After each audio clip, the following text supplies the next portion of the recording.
8:51 this Monday. January is Cervical Cancer Awareness Month, and it's time to talk about how early detection can save lives. Cervical cancer is both highly preventable and curable when it's caught early. And thanks to a generous gift made last year, more women in our area now have access to screening. Caitlin Newberry and Isabel Cedia from Cancer Services Program of the Finger Lakes region join us now with more on the program and how it's helping those in need. Thank you both so much for coming in this morning. We really appreciate it. Thank you for having us. Absolutely. For someone who is unfamiliar with Cancer Services, tell us about the organization and all of the incredible work you do. Yeah, so we are a New York State Department of Health grant-funded program, and what the program does is anybody that lives in New York State but does not have health insurance, we would pay for their breast, cervical, and colon cancer screenings. We have talked time and time again about the importance of early detection and getting screened and regularly going to the doctor, but for somebody who's sitting at home thinking, I don't really need to go to the doctor this year, I went last year, or I feel perfectly fine, what would you say to them? Yeah, for the specific cancers we cover and other health conditions, initial symptoms don't always show up. So when you have an infection and you have initial, if you don't have initial signs, that doesn't mean you don't have something. So getting regularly screened on the recommendations are very important because you might not have any signs or symptoms. I would also imagine that there are a lot of women who say to themselves, maybe I'll wait an extra month to schedule this just out of fear, because it's a nerve-wracking process. You don't know what they're going to find, and, a lot of things hang in the balance. What is the advice to those at home who have canceled or rescheduled those appointments time and time again? Yeah, I mean, especially with cervical cancer, nobody really wants to go to that appointment.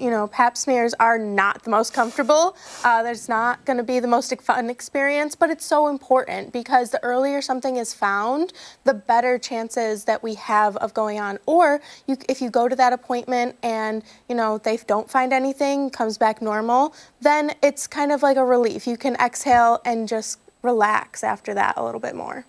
So tell us specifically who can take part in these services, who qualifies for all of this? Yeah, so the funding that you recently or just mentioned, we now can serve women specifically for cervical cancer 21 and older. So if you have a cervix, you need to be getting screened. If you're between 21 and 29, the pap smear is about every 3 years. And then after that, you can have a conversation with your provider about how often you need to be getting screened, but as early as 21. And how do they find out what facility they need to go to for an appointment? What doctor is supported under this programming? So with our program, we have right around 200 different credentialed providers' offices. So if they contact us at the Cancer Services Program, we can help set up that appointment and help make sure that they're getting seen at a place that we can reimburse and we can pay for that appointment for. Very good. Excellent. And I imagine that for the two of you, it's got to feel great to know that this is going to help so many women in our area, yes? Yes, definitely. Yeah, it's wonderful. And having conversations now with younger women and people with services is amazing because we're just expanding the amount of people that we can reach. Yeah, what is the response for women who reach out for their appointment?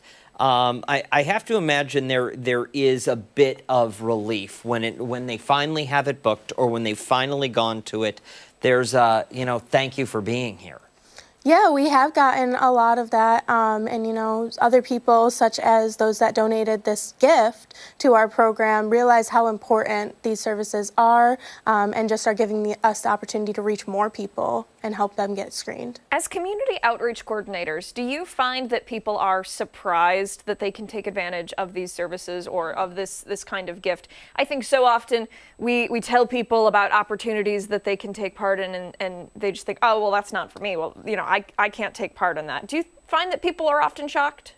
In my experience, 1,000%, a lot of people think that if you don't have health insurance, you can't get health care.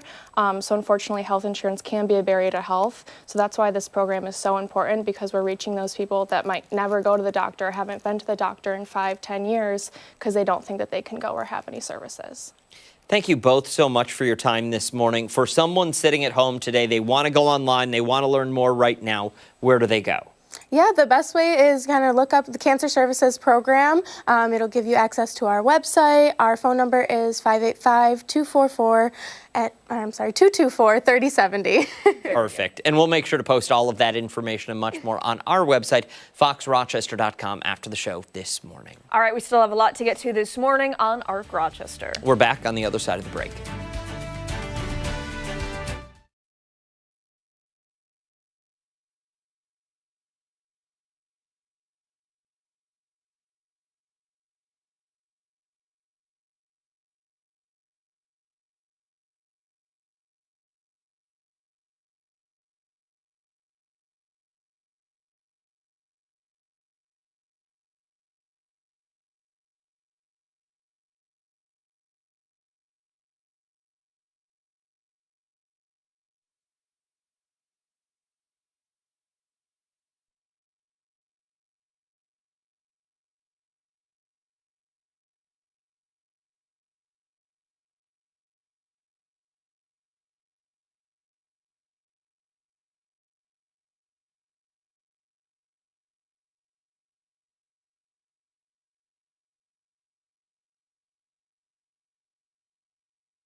In today's political pulse, the death toll appears to be rising in Iran amid protests over the economy.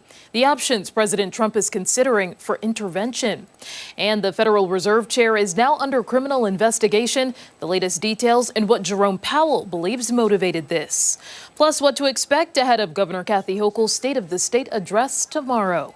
That's all coming up in our 9 o'clock hour. ARC Rochester returns after this.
this place.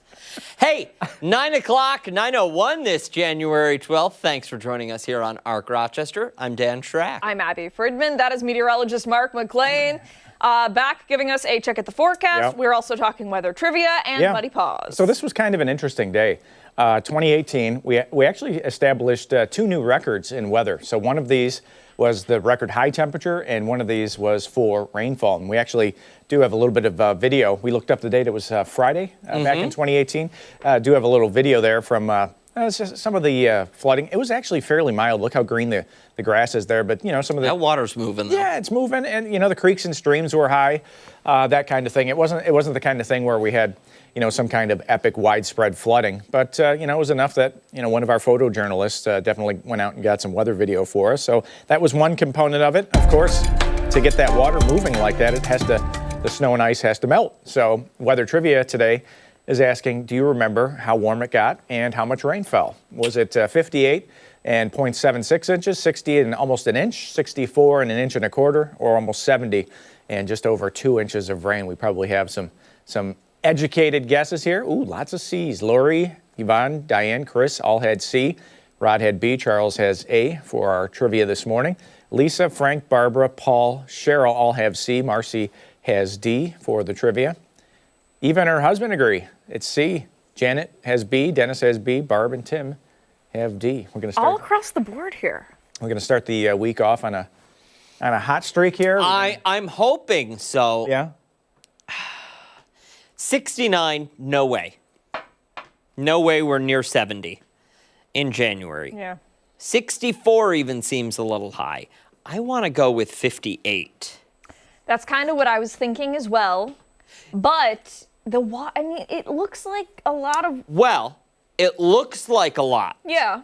because the ground is frozen. Yeah. So it's going to sit on the surface and run off. You're right. Yep. It's not soaking in.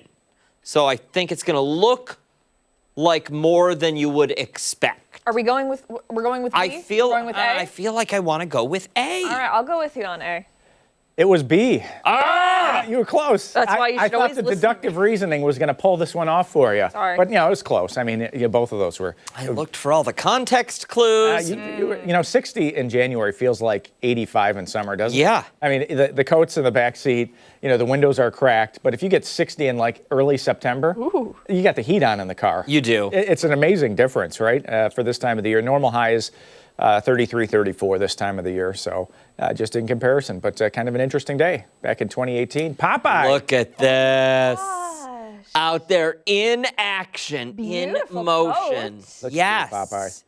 We love to see the pics of your pets. Send them into 13wham.com/chime in. The QR code on the screen. And, you know, lately we've been getting lots of pets in costume or holiday decor, right? And this guy here, he's going to be okay today. It looks like it's going to be dry paws, but we'll have to watch this. Late Tuesday afternoon could be a quick little shower. I just don't want to over stress that too much. But Wednesday, some wet paws. Thursday could be an interesting day depending on how things pan out. A little lake effect snow, a little what we call synoptic snow as a storm system passes on by. Could be a shovelable little snow for that date. But Friday looks to dry out as well. We do have a little bit of a breeze out of the west-southwest. That's going to warm us up a little bit the next couple of days. We're at 33 for right now. Feels like it's 22 because of that breeze. And that's part of the forecast that you're really going to remember for today. Some gusts west of Rochester may actually come closer to 50 miles per hour. So again, that's not usually a point where we see any widespread issues with trees or power, but it's definitely a point where you want to make sure the shopping cart is back in the corral at the supermarket so it doesn't go across the parking lot. The future wind gusts will fade away overnight tonight a little bit. Those gusts back below 30 miles per hour later tonight. Not a lot going on radar this morning. There was a few snow showers off to the east of Rochester. Not a big deal there. And to the south, it's actually high pressure. And that's where this little warm-up is going to kind of move on in with that southwest flow digging in the next few days. Now, no rain in the forecast for today or snow. Overnight tonight looks to stay dry as well. But late Tuesday afternoon, there's just this weak little trough of low pressure that swings in. And, you know, the elevations could see a little wet snow out of this. And could be a couple of sprinkles in and around Rochester, but not a huge deal there. And beyond that, you know, if you're a winter fan, you're really going to like the forecast later this week. That cold front does take us from the 40s back into the 20s by Thursday and Friday. And that Thursday, again, is going to come with the potential for some snowfall. We'll have to see how far it goes as we get a little bit closer, but I'm comfortable with saying that it could be shovelable in some spots. Mid-30s by this afternoon. That little icon on the bottom of the screen at 2 p.m. is a wind gust icon for our weather system. So that's indicating that we may see some gusts between 35 and 45 miles per hour. Mainly cloudy overnight. That wind is going to gradually fade, temps in the low 30s. And the 7-day forecast for us has a little bit of a light mix on Wednesday, but again, as that cold front goes through on Thursday, that's going to knock the temperature down. You see the overnights are back in the teens. I guess it's what you expect for this time of the year. Some snow showers around for the weekend. So we're still waiting for that Buffalo Bills time slot for Saturday. Lots of folks getting together, I'm sure, on a Saturday to have a little tailgate. And we'll see. It looks like it's a fairly quiet scenario to get around town. Mark is excited. He's already started planning the get-together for Saturday. Yeah. Well, if the misses... if both hands still work on the misses. That's concerning. But It is. I'm with her on that. Yeah. I am. Yeah, hands don't win against like concrete countertops. No. Ouch. No. Yeah. No. But, I guess a good Saturday to stay indoors, I suppose. Yeah. It'll be in the low 30s and a few snow showers around. But right now we don't see any big storm systems. We'll have more on that Thursday potential coming up over the next few days. Kegger right in the living room? Oh boy, it's been a while. Yeah. It's been a while. Don't lie. When was the last time you did a keg stand? And don't lie. What's a keg stand? That was quick. Do you want to answer? Didn't we do them in the newsroom? No, His eyes are watering. He's sweating. He's nervous. We tried. Because it was empty. It Yeah. couldn't hold us up, right? Uh-huh. Right. Jeremy did. He did. He stood on the keg out here. Remember that? Yes. Beer net? The tall trainer. Tall Yep. trainer? Yeah. So? Just crying. those- Literally, listen, there are tears I'll say running this. I'll say down this. his face. The days of dark Mark are a long time ago. That is Oh, not yeah? even a little bit true. Yeah. Not even true. We all know it. Yeah. I saw Dark Mark Friday. He drove. What are you talking about? I was the good know. one. I was the good one. 908, don't go far. A lot more to come right here on ARC Rochester, including when we come back, we are taking you behind the curtain for an upcoming production at Roberts Community Theater. And don't forget, watch us on the go wherever you are. We're streaming live on the 13 Wham YouTube channel and foxrochester.com. We'll be right back.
9:12 this Monday, a classic story is taking the stage at Roberts Community Theater, The Hunchback of Notre Dame, running January 15th through the 18th. And this morning, we're getting a special preview. Yeah, cast members Lucas Casey Brown, who plays Quasimodo, and Anais Rivera, who's taking on the role of Esmerelda, join us now with more on the musical. Good morning to you both, and thank you so much for coming in. Good morning. Thank you so much for having us. I think that the Disney film it's so well known, right? Everybody is familiar with it in some way, shape, or form. How similar is the stage production to the movie? I would say it follows pretty true to the movie. It's definitely got its differences, but you've got your true story of love, the loss, the lust, all of the laughter with it, but it does a great job following with it. I would say it is a bit darker, and it stays a little closer to the Victor Hugo novel than the Disney film. Is the music the same? The music is the same. The it's music Alan is the Menken. same. Oh, yeah. Yes, Alan Menken composed the music. How do they make that work? How do they go from, bright and cheerful, as bright and cheerful as Disney movie and The Hunchback can get, to, the more traditional format of the dialogue? I believe when they decided to produce the musical, Alan Menken got some of the songs out of the vault, if you will, and added those to this. But don't quote me on that, but I'm fairly certain. Yes. Very interesting. Yes, so some of the music is not in the movie. Okay. Yes. How do you like your characters? How do you like playing them? Oh man, I will take this all the way. Esmeralda, she is such a powerful young lady, and I think her free spirit is very much something that I find in myself. And so it's very easy to not necessarily be her, but get into character and become Esmeralda. I go on about Quasimodo. Yeah, Quasimodo is, for you? Other than my lower back, he is just a special, special guy. He has a disability, and that's one of the things that in the show we're just trying to show that no matter how different you are, that it's about the love and connection of friendship. But yeah, Quasimodo, he's quirky, and I think people would look forward to seeing it. Well, I think that's what makes that character so lovable, and what people are able to connect with so easily is just he's different than the other characters on stage. And who among us isn't different than the other characters? Exactly. on We all stage? have a little bit of that. Exactly, exactly. What has the audience response been so far? Pretty much, we've had our choir in the audience, and we've had some of the people around campus, and I'd say everyone's really excited. Yeah? Yeah. That's good. When the announcement was made, were people like, yes, oh my gosh, or were they more like, okay, I've never seen Hunchback in a stage production, I've only seen it in the movies? There's definitely been some questions about their comparison with the two. Without spoiling it, we're very much like, just come see the show. There are some differences, but a lot of them are very excited. Okay, just to follow up to that too, I'm sure a lot of parents are watching at home right now thinking, okay, I want to take my kid to this. Would you say because it's a little darker, maybe side with like the older kids, or is this good for young kids too? We're generally saying that we think around 16 or around that range would be a good age. We do say that it's not suitable for young children, just due to some of the themes in the show. Good to know. Now, if someone is in the audience and might know a lot of the music and they want to sing along, is that encouraged or no? Probably Generally not. in theater, no. we would Maybe say under no, their but breath. maybe under Fair their enough. breath. Save it for the car on the way home. Yeah, that was a personal question. Dan likes to sing. Yes. You guys, we're really excited because we're going to be getting a quick performance from you little coming quick up. preview. Just a second here. But what are you going to be singing, and when people listen to it today or when they come see the show, what do you think is like the overall message? What you want them to take away from it? So the song I'm singing is from the show called Heaven's Light. And Heaven's Light is a song that Quasimodo sings after he has been changed by the connection that he's had with Esmeralda and the kindness that she's shown him. So Heaven's Light is what he's feeling. It's a whole new, he says before the song begins, everything is different now. So it's Quasimodo stepping into a new realm of his own emotions that he's never experienced before. And can you set the physical stage where this is taking place? So I'm actually up in my bell tower with the bells of Notre Dame above me, and I'm with my my 4 lovely statues, which are 4 of our cast members, and Quasimodo hallucinates that they sing and talk to him. So I'm right up there with my statues and singing the song. Wait, is it actually like Oh, yeah, a hallucination? Well, in Quasimodo's head, but obviously in real life, they're Well, yeah, but I don't know why. actors. Yeah, the gargoyles were real. All right, you don't have to go. You know what I meant. You guys, thanks so much for coming Thank in to talk you. with us. Okay, one last time for somebody who wants to see it. Starts January 15th, yes? 15, 16, 17, 18 at Roberts Community Theater, which has been going since 1998, and this is our 33rd show. Excellent. How do people get tickets? You can go on roberts.edu under the community tab. I did this before, and it'll be right on the events tab under the Cultural Life Center. Excellent. All right, you guys, thank you so much. Thank you. We'll let you take it away. All right. Thank you.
It's time for a political pulse check here on ARC Rochester. President Trump is not ruling out military intervention in Iran. It comes as the country sees growing unrest amid protests over its declining economy and rising inflation. Activists estimate more than 500 people have died and around 10,000 others have been arrested over the last 2 weeks. Meantime, thousands of pro-government demonstrators also took to the streets today, challenging political criticism of the country's supreme leader. Outside communication via phones or internet has been cut off. President Trump has threatened to respond if force is used on protesters. Iran wants to negotiate, yes. We may meet with them. I mean, a meeting is being set up, but we may have to act because of what's happening before the meeting. In a televised meeting today, Iran's foreign minister addressed the protests saying, quote, "As I have said repeatedly, we are also ready for negotiations, but fair and dignified negotiations from an equal position with mutual respect and based on mutual interests." He also said Iran does not want war, adding, quote, "The reason is clear. The best way to prevent war is to be prepared for war so that our enemies do not once again fall into miscalculation." Turning now to the Department of Justice, launching an investigation into Federal Reserve Chair Jerome Powell. Now, Powell says the DOJ served the central bank with subpoenas. This stems from testimony in front of the Senate Banking Committee last June about the cost of renovating the Fed's D.C. headquarters. Prosecutors allege he lied to Congress about the $2.5 billion renovation. Powell is pushing back, claiming he was transparent about the project. In an interview with NBC News yesterday, President Trump denied having any role in the investigation. Now, he has clashed with Powell multiple times over interest rates and even referred to the renovation as excessive. This new threat is not about my testimony last June or about the renovation of the Federal Reserve buildings. It is not about Congress's oversight role. The Fed, through testimony and other public disclosures, made every effort to keep Congress informed about the renovation project. Those are pretexts. The threat of criminal charges is a consequence of the Federal Reserve setting interest rates based on our best assessment of what will serve the public, rather than following the preferences of the president. Details about President Trump's impeachments have been removed from an exhibit at the Smithsonian. This happened last week when the Portrait Gallery put up a new black and white photo of Trump in the America's Presidents exhibit. The new label under that photo has his birth date and presidency. A spokesperson for the Smithsonian said it's updating the exhibit and wants to provide fewer details about any new portraits. Well, President Trump is urging Cuba to make a deal on Venezuelan oil. Now, in a post on Truth Social, Trump said no more oil or money would be going to the country. He said security services provided by Cuba to Venezuela would be stopped. Cuba's president brushed off Trump's threat, saying the island will not be bossed around. However, President Trump says discussions are ongoing. We're talking to Cuba, and you'll find out pretty soon. And one of the things I want taken care of, and one of the groups I want taken care of, are the people that came from Cuba that were forced out or left under duress. And finally, Governor Kathy Hochul will be delivering her State of the State address tomorrow afternoon. Now, it's scheduled for 1 p.m. in Albany. She offered several previews over the last week. Expected topics include universal child care for children younger than 5 years old and more protections for children online. The address is set for 1 o'clock tomorrow afternoon, and we will stream it live on 13wham.com. And be sure to stay with ARC Rochester for your top political headlines. We're back after this.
9:28 this Monday morning. Thanks for staying with us here on ARC Rochester. It's time now for a reporter recap. And this morning we're taking a closer look at a New York State bill that gives certain veterans a complete property tax exemption. The problem is eligibility is far more rigid than many veterans believe. Christian Garzone explains. Last year, New York State passed this bill, S. 1183, which exempted from property taxes certain veterans who have a 100% disability. The problem is it's far more rigid than that. Nick Stefanovic with Monroe County Veteran Services says the messaging on this could have been better. Typically, it's a veteran will call and say, hey, I heard the bill passed and was signed to get the tax exemption, and then I've got to tell the veteran, you don't qualify for it. He says in addition to being 100% disabled, the veteran must also be unemployable due to injuries and qualify for the VA Special Housing Adaptive Grant. That last one eliminates many veterans. The VA Special Housing Adaptive Grant is something that the VA grants to very, very select few veterans. It means disabled veterans who have had major renovations done to their homes to accommodate their special needs. The scarring around my eyes and the back of my head, metal plates and bolts and screws. Army veteran Curly Gifford, who served multiple combat tours and survived 2 explosions, does not qualify for this tax exemption. He's 100% disabled and non-employable, but he does not have that VA Special Housing Adaptive Grant. He'd like Albany to reconsider this, however. For the veterans that have lost, eyes, limbs, and so on and so forth, yes, they should definitely take priority over all of us. Stefanovic says Albany might want to think about opening this up to veterans like Gifford, get rid of that housing adaptive grant requirement, and you could help out those who are 100% disabled and can't work. Far more beneficial for a significant amount of veterans in the state. So interesting. Christian, how many veterans locally are eligible for this? In Monroe County, we've got about 30,000 veterans. Nick thinks about a dozen would qualify with the requirements that are in place right now.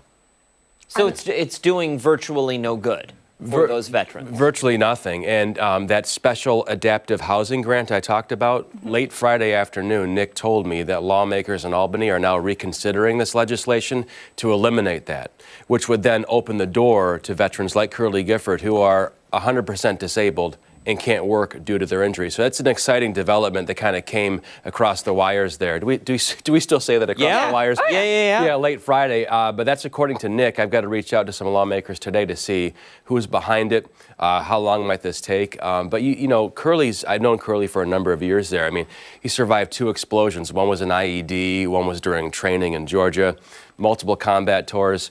Certainly someone like him, I'd like to see, if he ever owned a home, a property tax exemption. I mean, he's the real deal, So all of that being said, and you're a veteran, and thank you for your service. Oh, no. Why is that such a slap in the face, honestly, for these men and women who have served to find out, oh, okay, something else that we don't qualify for? Yeah, I know. It's very, very tough. And Nick was saying the legislation might have been designed deliberately that way to be rolled out as this positive thing. Look what we're doing in Albany. This is so great. Then to find out, ooh, this special adaptive housing grant you have to qualify for. All of a sudden, it's like it just eliminates all these people. And then in Monroe County, you've got about a dozen folks, and it would do virtually nothing to strain the budget or anything like that. One thing about this, I should have pointed out, townships can opt in or opt out of it, and entire counties can also opt in or opt out of it. So it's not a state law where the governor signs it and everybody opts in. So town by town, and then a county can override it in their legislature saying, hey, we approve of this. I should have pointed that out beforehand. If they don't approve, does that mean none of the veterans in that municipality qualify? To my understanding, that means yes. Correct. So what would be the point of it? I don't know. I just did every township would opt in or opt out, and if they decide to opt out, then that means those veterans living in, say, Town A, they opted out, they don't get this benefit. But Town B approves it, they get that benefit. It seems like this is really great on paper, and then you read the fine print, Yeah. and it's like, yes, this is great, but, and this, and then there's this loophole. But either way, Nick was very appreciative. He says anything that they can do for any kind of benefit, even with these rigid requirements, is a win for veterans. But now with them rethinking it, I think that's really exciting because you have veterans like Curly. You heard his injuries there. He has metal plates in his head, screws, and he just can't work. He has that hurdle in his way. So I think he relies on his extra income as he does physical fitness training with a lot of guys all day long. He's trying to get me to do pull-ups before I have shoulder problems. I can't do pull-ups as well as he can. But that's how Curly earns some extra income.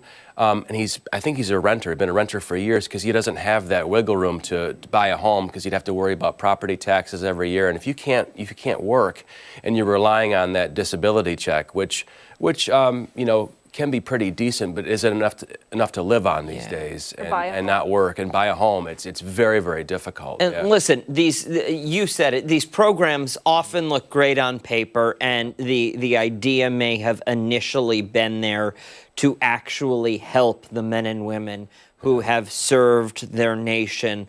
But when it comes time to sign that piece of paper, so many things have been fought over and changed and taken out or added in that it's no longer the same piece of legislation intended to help those people, and it could potentially, keep them from benefits they absolutely 100% deserve. Yeah, totally.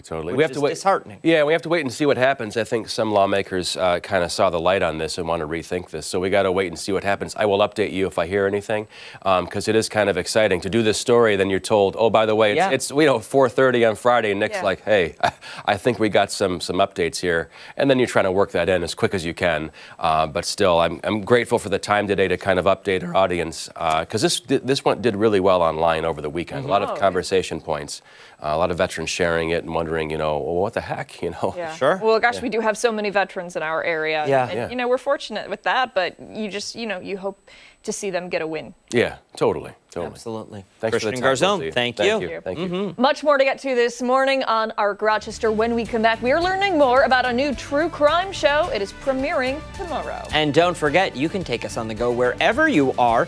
Arc Rochester is streaming live right now on the 13 WHAM YouTube channel and foxrochester.com.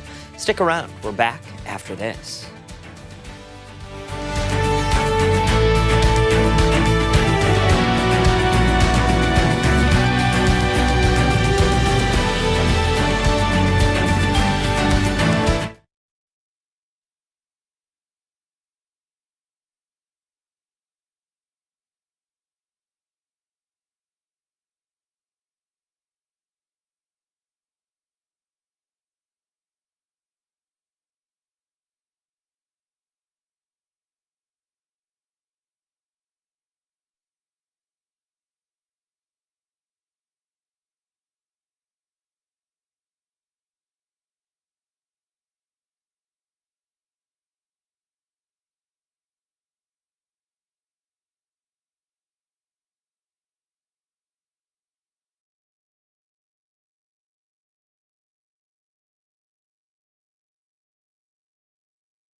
Welcome back. Tomorrow, Investigation Discovery is releasing a new series taking viewers inside some of the most chilling crime cases, revealing how dangerous predators are brought to justice and how killers are persuaded to confess. This morning, we're joined by retired Texas Ranger James Holland, also known as the human lie detector, for a closer look at the series and some of those cold cases. Good morning. Thank you so much for taking time out of your day. We appreciate it.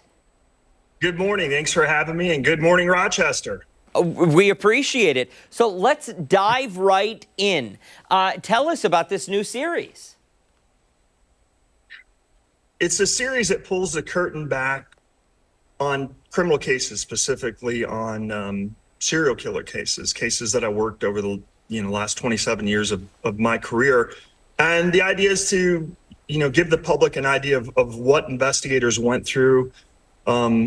It's an opportunity to remember the victims of violent crime so we never forget. And it sounds odd and bizarre, but it's also an opportunity to remember the killers, and not in a good way, but to specifically remember that there's evil out there. When your kids are leaving, make sure you know where they're going, make sure you know when they're going to come home, where they're going to be at, and to realize that, there's boogeymen.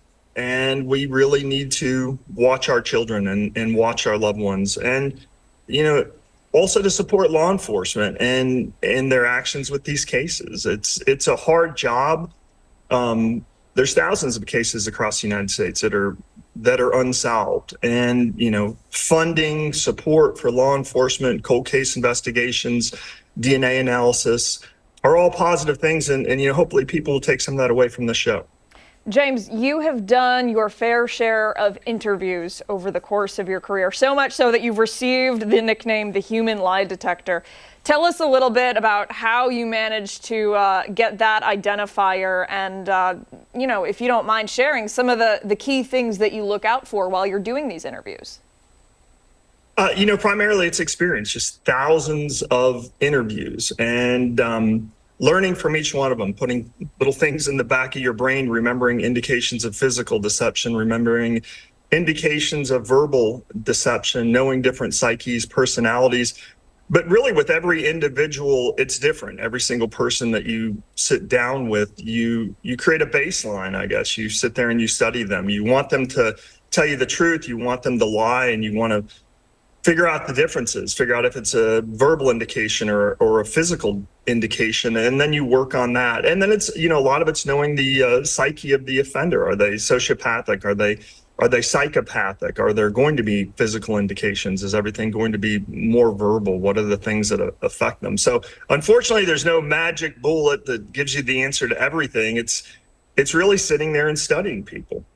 I'm sure as part of this series, audiences will see some of the wildest and most spectacular cases. I'm wondering, though, do any of them stand out to you?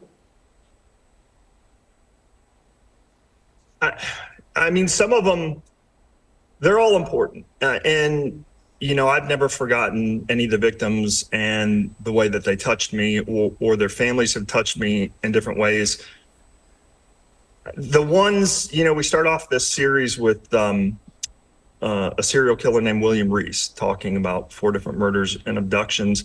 And I would say one of the ones that stays in the back of my mind the most is that one, just because it's a case that I was involved in its infancy. In 1997, I was a trooper working the road in Houston, Texas. Not a Texas Ranger, not a homicide investigator, but I actually responded to the disappearance of Laura Smither. And the evening that one of the women was abducted, I was working on the Gulf Freeway the same night she was abducted. So it's a case that from 1997 to 2017, when I got brought back into it as a Texas Ranger, it was one that I always remembered, and it was one that was nonstop in the media. There was people in Houston, Texas. Every day you heard about a young girl missing, disappearing. And, the public was afraid. It was all over the news. And it was something as a trooper, that I was on top of and looking for suspicious people in these specific areas. So to come back and have an opportunity to work that case 20 years later on the investigative end and to interview the actual suspect and eventually to recover the remains of 2 of the women and solve 4 crimes, it's one that I think is a little bit special to me. Absolutely. James, you talked a little bit about this, and I want to touch on it a little bit more. I think in the true crime industry, there are two different sections. There are the people in law enforcement and the reporters and the other first responders who are there and they see it. And then there's this other side, the true crime fans, who almost take it a little bit too far. Explain the importance of remembering the victims, remembering, the real center of the story compared to the monster or the person behind it all. Yeah, I mean, I think the really important thing, like I said, is remembering, the victims of violent crimes. These are people. They're someone's daughter. They're someone's sister. Their granddaughter. One of the victims that we talk about is a 12-year-old girl.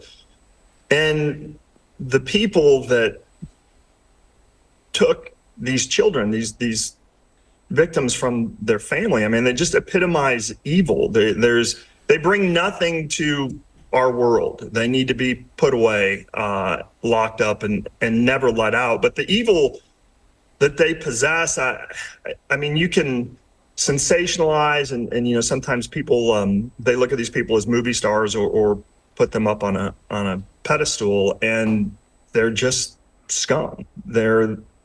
What they do is unimaginable. How they affect families is unimaginable.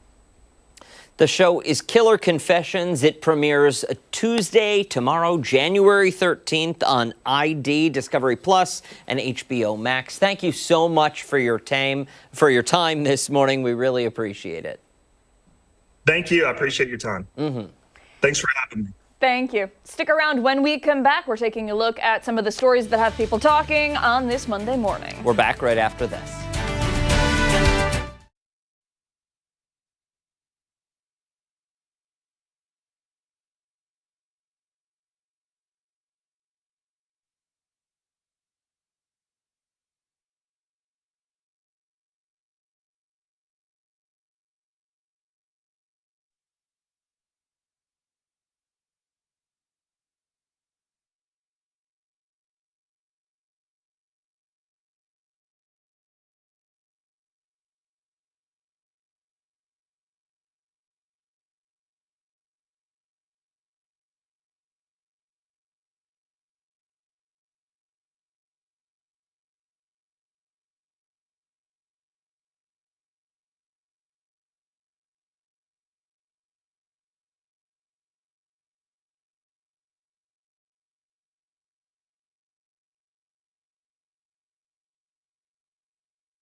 Hey, it's time to talk trends, and we're going to start with some slang as we enter 2026. All right, social media has now coined a new term, and it's gone viral among Gen Zers. Go ahead. Okay, it's a choppelganger, not to be confused with doppelganger. This word is a play off of the slang word chopped, which is used nowadays to call somebody ugly. Choppelganger refers to someone's uglier version. It's unclear where exactly this insulting phrase originated, but it is used by people on TikTok right now to show who they are a choppelganger of. Oh, okay.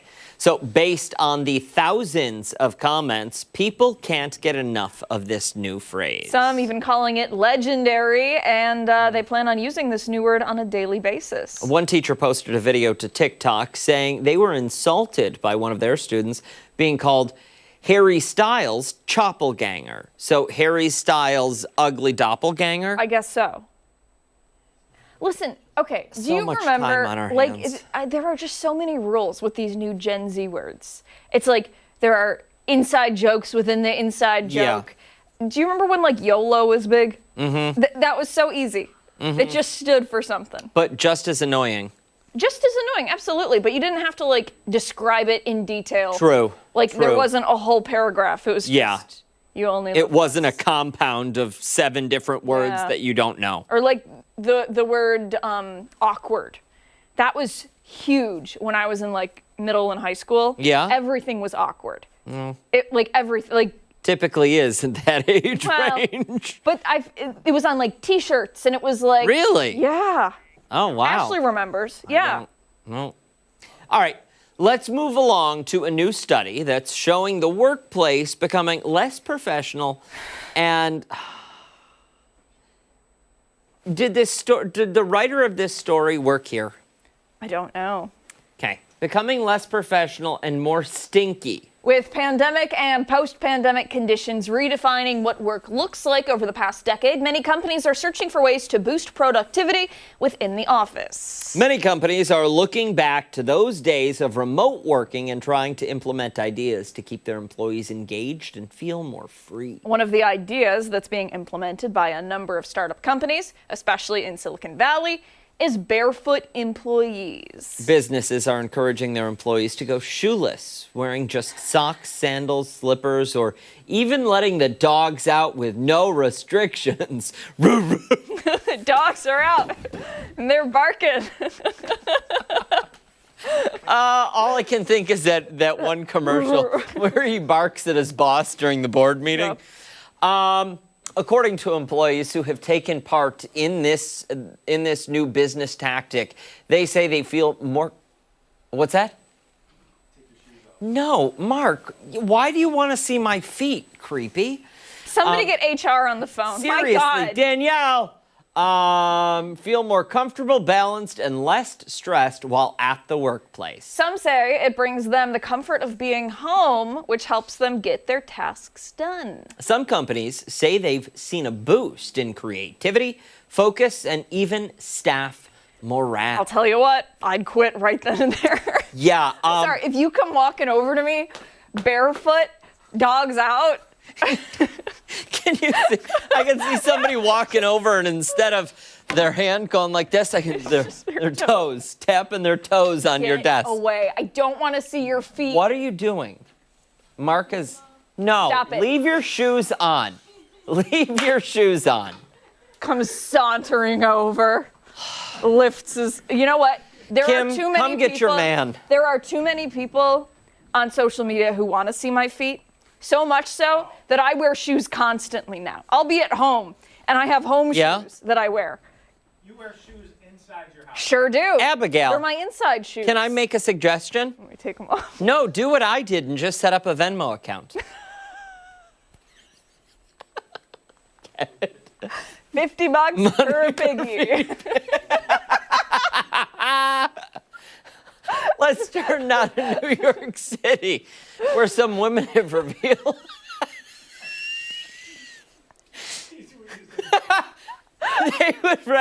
some women in New York City have revealed they would rather date dogs than men. Okay, it's no secret that the dating scene is difficult and it's not for everyone, but for some women, they have just had it with these low effort partners and they've turned to dogs to find companionship, but without the drama. Okay, so according to these women, they say that dating apps have started to feel like another item on a to-do list. Yeah, whereas time with a dog just feels uncomplicated, present, and non-judgmental. Yeah, whether it's at a shelter or a dog park, dog dates are intentional and calming. The opposite of a bad date. These women say their decision isn't just about giving up on dating, but choosing to spend their time in a way that feels good in the moment. Some women say they love to go on these dates with different shelters because it makes them feel good, and it also helps these pups socialize, decompress, get some fresh air, and sometimes even land a forever home. Research reveals almost half of the dog owners out there would prefer to spend time with their pooch than go on an actual romantic date. And 33% of those who are in relationships believe they are more compatible with their dog than with their partner. That ain't good. Wow, jeez.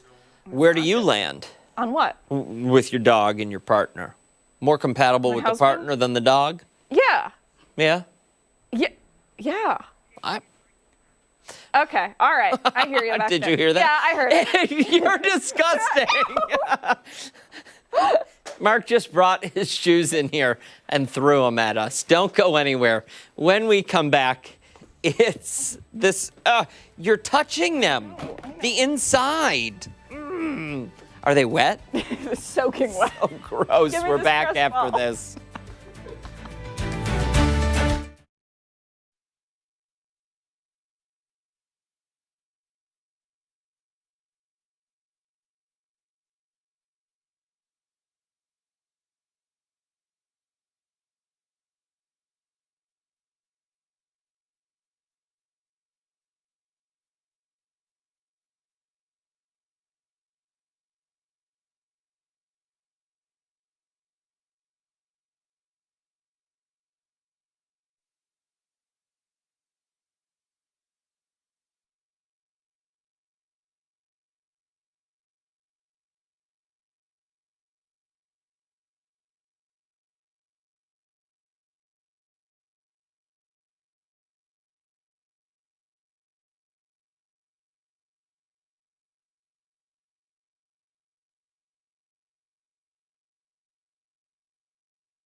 Time for our final thoughts here on Arc Rochester. Shoes are good. Yeah. Shoes Yes. are good. Yep. Feet belong in shoes. Yep. And Boots are better in winter. yep. And Steph has an atomic toe, whatever that means. Yeah. So like one of Abby was demanding to see it during the well, What does it it's- mean? So basically, my pinky toe, I can only move the big toe and the pinky toe on this foot. The other three don't And I move? can't feel, I don't think I can feel it on this one. Yeah, they don't, I can't do anything with Like them. I don't feel when you them. run, they just. Like you can't curl your toes? I could probably do that. I could probably. I haven't tried it with the toe before. It's just they don't move. Like they're kind So of if you ever go to the hospital and they're like, wiggle your toes, and What the do middle you do? ones don't move, like, those are fine. those are fine. That's just how they are. Like when they tap your knee and you get the reaction thing too? Yeah, that works. That works. All right. An atomic toe. Wow. You learn That something. does it That's for what I us was here on told Arc it's called. Rochester. It's Make sure to glowing. wake up with us again tomorrow morning, starting at 4:57 over on 13 WHAM ABC. Steph and Mark will be on TV for 13 Shoes WHAM on, News people. at midday Shoes with on. Their shoes on. My eye is twitching. I'm so stressed God, out. my eyes are watering since you took those off. Disgusting. We'll see you tomorrow. Bye.